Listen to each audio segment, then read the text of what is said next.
ઘણા બધા લોકોને રાશન છે એ નથી મળતું. તો અહીં મિત્રો રાશન કાર્ડની માં અન્નપૂર્ણા યોજના અંતર્ગત તમે તમારું રાશન છે એ ફરી પાછું શરૂ કરાવી શકો છો. કઈ રીતે એમનું ફોર્મ ભરવું એના વિશે સંપૂર્ણ માહિતી તમને આ વિડીયોની અંદર આપવાની છે.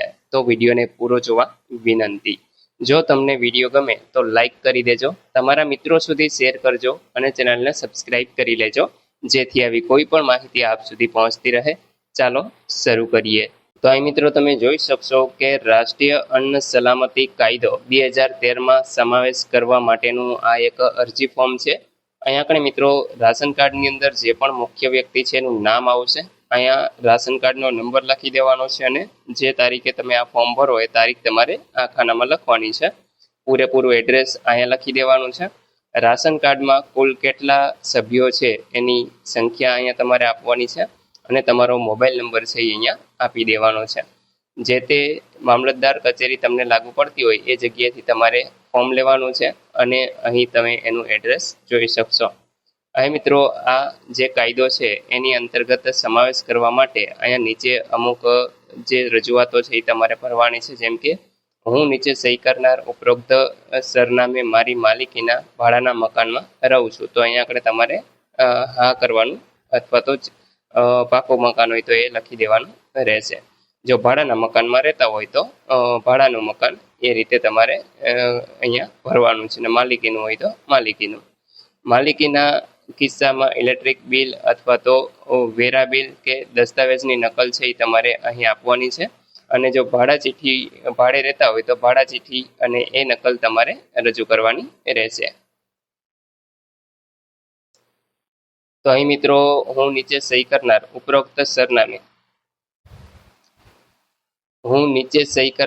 ઉપરોક્ત સરનામે મારી માલિકીના અથવા તો ભાડાના મકાનમાં રહું છું. તો અહીંયા આપણે તમે જેમાં પણ રહેતા હો, માલિકીમાં રહેતા હોય તો માલિકી અને ભાડામાં રહેતા હો તો ભાડામાં એ લખી દેવાનું રહેશે. માલિકીનું મકાન હોય તો ઇલેક્ટ્રિક બિલ છે, વેરો બિલ છે અને દસ્તાવેજની નકલ તમે આપી શકો છો. તથા જો તમે ભાડામાં રહેતા હોય તો ભાડા ચિઠ્ઠી અથવા તો સાટા કરાર, મકાન માલિકના લાઇટ બિલ અથવા તો વેરા પહોંચની સેલ્ફ એટેસ્ટેડ એક ઝેરોક્ષ છે તમારે રજૂ કરવાની છે. ભાડે રહેતા હોય તો માસિક ભાડું કેટલું છે ભાડું તમારે લખવાનું છે. હું જે મકાનમાં રહું છું તે મકાન પાકું છે કે કાચું તો એ તમારે અહીંયા લખી દેવાનું છે. ત્યાર પછી મિત્રો પાકું સિમેન્ટનું આરસીસી છતવાળું અથવા તો કાચું ઘાસફૂસ, છાણ, વાંસ, કાચી ઈંટ કે લાકડાની દિવાલ અને ઘાસફૂસ, વાંસ, છાણ કે લાકડાની છતવાળું એક ઓરડી કે તેથીને ઓછું અને પ્લાસ્ટિક કે પોલિથીન અને છપરાવાળું છે.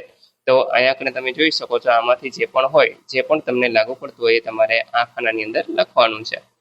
મારા કુટુંબની વાર્ષિક અથવા તો માસિક કે દૈનિક આવકની વિગત છે એ તમારે આપવાની છે. તો મોટે ભાગે તમારે વાર્ષિક આવક જ છે એ લખી દેવાની છે.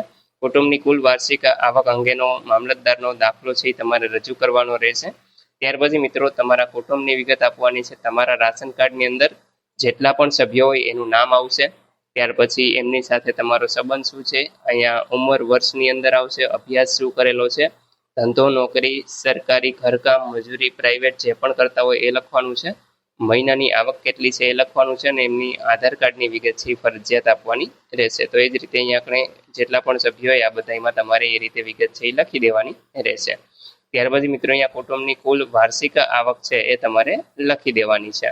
ત્યાર પછી તમે બીજા પેજ ઉપર આવશો તો મારા કુટુંબમાં યાંત્રિક રીતે ચાલતા 3 કે 4 પૈડાવાળા વાહન છે કે નહીં. જો ન હોય તો અહીંયા તમારે નથી એમ લખી દેવાનું રહેશે. જો હોય તો વાહનનો પ્રકાર છે એ લખવાનો છે અને નેમનો નંબર છે અહીંયા લખી દેવાનો છે. મારા કુટુંબનો કોઈ પણ સભ્ય સરકારી કર્મચારી હોય તો અહીંયા હા લખવાનું છે, ન હોય તો ના લખી દેવાનું રહેશે. જો હા તો એનો પગાર કેટલો એ બધી વિગત છે તમારે આપવાની છે. મારા કુટુંબની માસિક આવક 20,000 અથવા તો તેનાથી વધુ છે.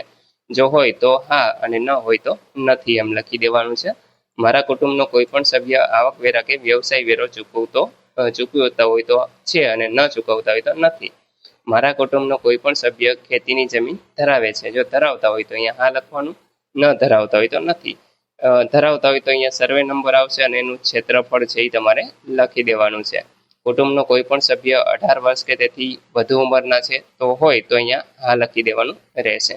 ત્યાર પછી મિત્રો 18 થી 60 વર્ષની ઉંમરના કોઈ પણ વ્યક્તિને જો કોઈ ગંભીર બીમારી અથવા તો અશક્ત હોય તો એ બીમારીનું ડૉક્ટરનું પ્રમાણપત્ર છે એ તમારે રજૂ કરવાનું રહેશે. કુટુંબના કોઈ પણ એક સભ્યના બેંક ખાતાની વિગત છે એ તમારે પાસબુકની ઝેરોક્ષ છે એનો સમાવેશ કરવાનો છે. જેની પાસબુક આપો એ વ્યક્તિનું નામ આવશે, બેંકનું નામ આવશે, એકાઉન્ટ નંબર આવશે, IFSC કોડ આવશે. આ તમામ વિગત છે એ ભરી દેવાની રહેશે. અને મિત્રો અહીં જે આ સાથે સામેલ રાખેલ નમૂનાનું સોગંદનામું છે જે કુટુંબની વ્યક્તિએ જ કરવાનું રહેશે અને અસલ અરજી સાથે અચૂક એમને રજૂ કરવાનું છે. તો આપણે એ આગળ જોઈએ. તો હવે મિત્રો તમે અહીંયા જોઈ શકો છો એક નોંધ પણ આપેલી છે કે આ અરજી સાથે બીડેલ તમામ ડોક્યુમેન્ટની ઝેરોક્ષ છે સેલ્ફ એટેસ્ટેડ નકલો છે એ તમારે રજૂ કરવાની છે. સેલ્ફ એટેસ્ટેડ એટલે કેવું મિત્રો કે તમે જે ઝેરોક્ષ કરાવી છે એની ઉપર તમે તમારી સાઇન કરો તો એને સેલ્ફ એટેસ્ટેડ કહેવાય. અને અહીંયા તમારી સાઇન એટલે કે જે પણ અરજદાર હોય એમની સાઇન આવશે. ત્યાર પછી મિત્રો તમારે કયા કયા ડોક્યુમેન્ટો આની સાથે રજૂ કરવાના છે, તો એક તો રેશન કાર્ડની ઝેરોક્ષ નકલ, મુખ્ય વ્યક્તિનો આવકનો દાખલો, તમામ સભ્યોના આધાર કાર્ડની નકલો, બેંક પાસબુકની નકલ, ચૂંટણી કાર્ડની નકલ, લાઇટ બિલ, વેરા બિલ, દસ્તાવેજ નકલ અથવા તો ભાડા કરારની નકલ. આમાંથી કોઈ પણ એક દેવાનું છે. અને જો તમારી પાસે ખેતીની જમીન હોય તો 7, 12, 8 આની નકલ છે એ તમારે અવશ્ય આપવાની રહેશે. તો આટલા દસ્તાવેજ છે એ તમારે દેવાના છે. હવે મિત્રો આ જે સોગંદનામું છે એની વાત કરીએ તો કે રાષ્ટ્રીય અન્ન સલામતી કાયદો 2023માં સમાવેશ કરવા માટેનો આ સોગંદનામાનો એક નમૂનો છે. જે પણ લાગુ પડતું ન હોય તે કાઢી નાખો, બાકીનું સોગંદનામા ઉપર જે કોરો કાગળ છે એના ઉપર લખવાનું રહેશે.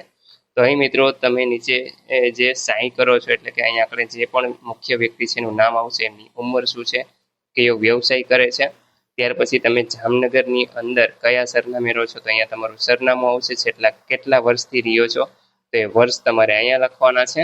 અને જો તમે ભાડે રહેતા હોય તો અહીંયા ભાડું કેટલું છે, ભાડે ન રહેતા હોય તો અહીંયા ડેશ કરી દેવાનો છે. ત્યાર પછી મિત્રો તમારું જે મકાન છે એ કેવું છે, પાકું છે કે કેવું, તો એ તમારે અહીંયા દર્શાવવાનું રહેશે. તમારા રાશન કાર્ડનો નંબર છે અહીંયા આવશે. તમારા કુટુંબની કુલ વાર્ષિક આવક જેટલી પણ થતી હોય તમામ સભ્યોની એ તમારે અહીંયા લખી દેવાની છે. જે આવકના દાખલામાં આપેલી હોય એ જ રીતે લખજો, કારણ કે આવકનો દાખલો તમારે ફરજિયાત આપવાનો થશે. ત્યાર પછી મિત્રો અહીંયા તમારે તારીખ લખી દેવાની છે અને અહીંયા અરજદારની સાઇન આવશે. હવે મિત્રો આગળ આપણે જોઈએ તો આ જે ફોર્મ છે એ હવે અહીંયા તમે સાઇન કરો એટલે 3 પેજની અંદર પૂરું થઈ જાય છે. હવે મિત્રો આ વધારાની માહિતી એટલા માટે હું તમને સમજાવું છું કે આ આપણે ભરવાની નથી હોતી. આ જે રેવન્યુ તલાટી હોય છે અહીંયા તમે જોઈ શકો છો એમનો સાઇન સિક્કો આવશે. તો એ મામલતદાર કચેરીએ જ બેઠા હોય તો અહીંયા એમનો સિક્કો આવશે અને અહીંયા આપણે ગ્રામ પંચાયતનું નામ આવશે. તો આ રેવન્યુ તલાટી છે એ ત્યાં જ બેઠા હોય છે એટલે આ આપણે નથી ભરવાનું, પરંતુ એ જ ભરશે જે પોતાનો જાવક નંબર લખશે. અહીંયા આપણે એનો નંબર આવે છે અને કઈ તારીખ છે, ગ્રામ પંચાયત કચેરીનું નામ અહીંયા લખી દેશે. અને ત્યાર પછી અહીંયા અરજદારનું નામ લખશે અને ક્યાં રહે છે એનું એડ્રેસ આપશે, અહીંયા તારીખ લખશે. અને ત્યાર પછી મિત્રો આમાંથી જે પણ આપણે અગાઉ જે ડોક્યુમેન્ટ જોયા એ જ રીતે છે કે 4 પૈડાવાળું વાહન છે કે શું, પછી નોકરી ધરાવે છે કે એ જ બધું છે. તો એ અહીંયા આપણે એ હા અથવા નામાં જવાબ આપશે અને રાઈટ કરશે. એમાં તમારે કંઈ નથી કરવાનું, આ તો માત્ર તમને માહિતી મળે એટલા માટે હું તમને સમજાવું છું. તો મિત્રો આટલું ફોર્મ છે એ તમારે ભરી અને મામલતદાર કચેરીએ રજૂ કરવાનું હોય છે. હવે મિત્રો આ જેવું તમે ફોર્મ રજૂ કરશો એટલે સમય લાગે છે 3 મહિના જેટલો. 3 મહિના પછી ચોથા મહિનેથી તમને તમારું રાશન છે એ મળવાનું શરૂ થઈ જાય છે. તો મિત્રો આ રીતે કંઈક આખો માં અન્નપૂર્ણા યોજનાનું ફોર્મ હોય છે કે જે તમે ભરી અને આપો એટલે તમારું રાશન છે એ તમને ફરી પાછું ચાલુ થઈ જશે.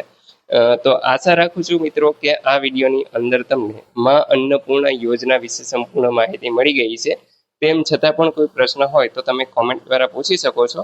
વિડીયોને લાઇક કરી દેજો, તમારા મિત્રો સુધી શેર કરજો અને ચેનલને સબસ્ક્રાઇબ કરી લેજો, જેથી આવી કોઈ પણ માહિતી આપ સુધી પહોંચતી રહે. વિડીયો જોવા બદલ આપનો ખૂબ ખૂબ આભાર. મળીએ એક નવા વિડીયો સાથે, ત્યાં સુધી જય હિન્દ.